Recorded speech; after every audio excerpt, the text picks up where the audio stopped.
Okay, hey guys, been promising a kidney donation update for a little while now, and finally getting around to it. I'm gonna take a little walk, kind of catch you guys up on what's going on, since there's actually been some progress, some changes lately.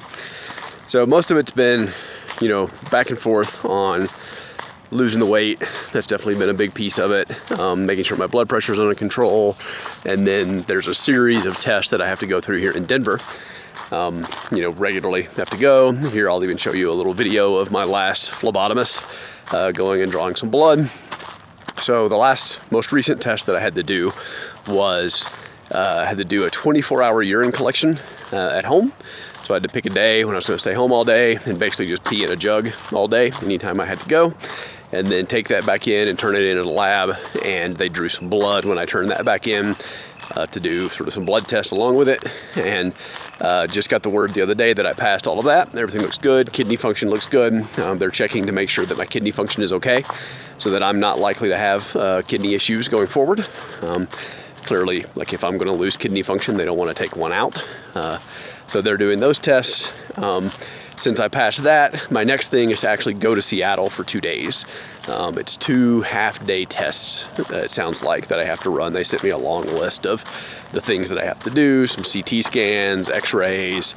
I have to meet with like a caseworker, kind of social worker kind of thing. And, every step along the way, they've been really encouraging with whether or not they're going to, or making sure that I'm willing to go forward with the process. So they're always wanting to make sure that this is my idea and I'm on board with it, and nobody's forcing me to do it, or I don't feel compelled to do it in any way. And it's clear that if I did feel that way, that they would be happy to say I failed a test or something went wrong and I wasn't eligible. So let's say one of the eligibility factors is a willingness to go through with the procedure. So they would say I was ineligible and not say why I was ineligible. But it's a no-brainer for me. Clearly, I want to move forward. So we basically picked the dates. It's going to be in early October. I'm going to go out to Seattle and hopefully visit my sister, because that's where she lives, obviously. So University of Washington is a transplant center where we're going to go. So I'll be able to go out, spend a couple of days out there, do 2 half-day tests. I'm going to shoot as much as I can. I'll find out what they'll let me shoot and what they won't. I'll certainly keep you guys up to date with what they do, even if they won't let me shoot it. But that's next. So we got about a month before I have to fly out there for a couple of days and just spend some time. We're talking Presley may come out with me.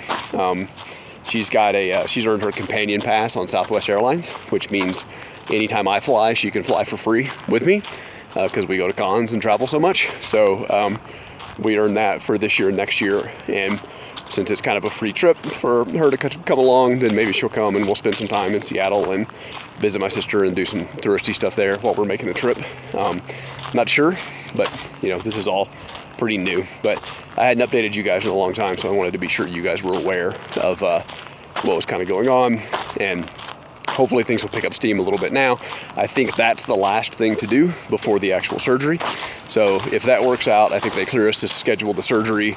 We find out how her health is, and she's in a good shape to do the surgery. And if so, then we'll get together and we'll make that all work, which I'm actually ridiculously excited about. I'm happy to get this thing behind me, certainly. It's been a long time that I've been working on this, and this has been brewing. So if you're curious, I know I mentioned on some of Presley's videos the other day, the diet and stuff like that. Penn Jillette, who I love, he's just an amazing guy. He's kind of a jerk. Let's say I'm trying to use my words carefully for the vlog, but I don't know, he knows Dr. James Randi, who I love, and Michael Shermer and the Skeptic Society, and just in this new book that he just wrote about his weight loss, he lost about 100 pounds. He was talking about Michael Motion and this guy that founded the zero gravity commercial flights to go do the parabolic flights and stuff, and all these people that I kind of respect and have kind of circled around my interest for a long time. So it was kind of interesting listening to him rattle off all of these people that just coincidentally are people I've thought about or known about or admired from afar or something for a long time. So made me think, okay, cool. This is a sign. I'm going to jump on this and give this a shot. So I've been doing something akin to the diet that he did to lose his weight. which is, I don't know, it's largely like a vegan diet. It's a little bit more, because it's whole foods and no oils and salts and things like that. So it's a little bit actually beyond kind of the regular vegan world that you see, but it's a really good whole foods, fruits, or not fruits really for the most part. When you're losing, it's vegetables. When you're sustaining, you get fruits back, but for now, it's just vegetables. It's also a big proponent of like intermittent fasting is what you probably hear it if you look it up as intermittent fasting. You'll see it. I think the Ray, the guy that put the diet together for him, called it a feed window. So basically there's 6 hours, 7 hours a day where you eat, and you don't eat outside of that. So you basically fast every day. So I usually don't eat until I get home from work. So around 5:30 at night will be the first time I eat, and a lot of times I'll just eat one meal. And so obviously that keeps your calories kind of down, but it also puts your body into sort of a fasting mode, which is good for your metabolism. So it's a controversial thing, right? But intermittent fasting and like starvation diets, you can do some research on it and check it out and see what kind of the research is saying about those things these days. But so basically a vegan diet with a 6-hour feed window a day. And it's been really successful. Weight drops pretty quickly when you do that. Blood pressure's really great, under control. Everything's looking really good. I'm actually really comfortable on it. It's kind of, if you talk to Dawn about it, she would say that's how I've always been. Like I have to make myself eat during the day, certainly breakfast or anything like that. So it actually kind of fits me to a T. I'm definitely happier not having to eat, not having to think about eating and force myself to eat and stuff before I get home from work. I kind of like that. And then when you're eating sort of vegan, like unprocessed whole foods, then you're getting to a point too where, you can't eat too many calories in that time window.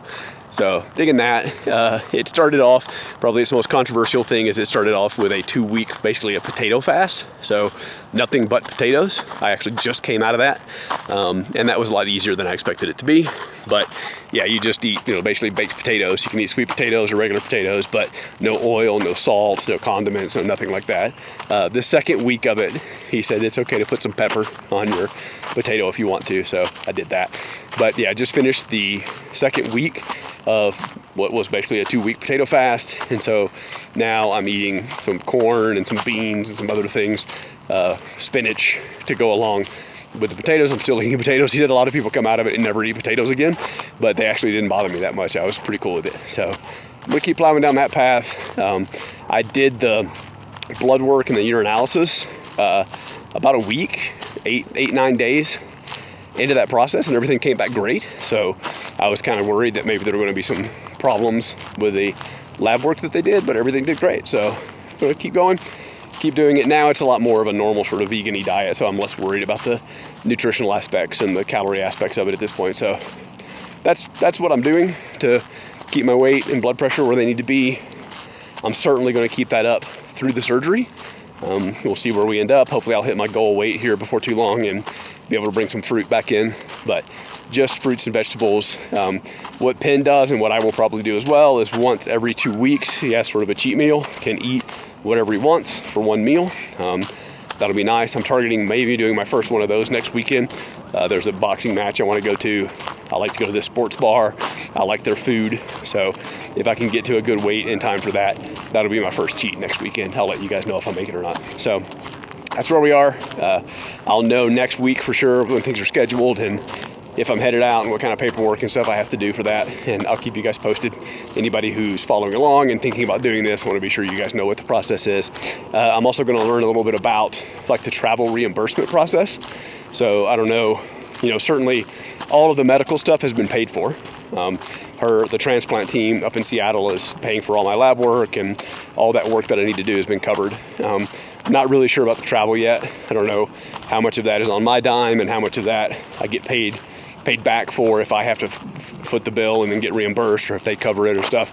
I'll know about that next week, and I'll let you know when I know. But that's basically where we are. So about a month, be a trip to Seattle. Hopefully after that, we'll schedule a surgery. I'll be able to tell you when the surgery date is, and then I'll see how much of that they let us film. I know they can film a lot of it for training purposes, so I'm hoping they'll video some of it for me. I can show you some cool laparoscopic kidney surgery, but I mean that's wishful thinking, I think, but we'll see if they let me do it. All right, that's it. I'm gonna finish up my walk, listen to my audiobook, and I'll talk to you guys a little bit later about what's going on.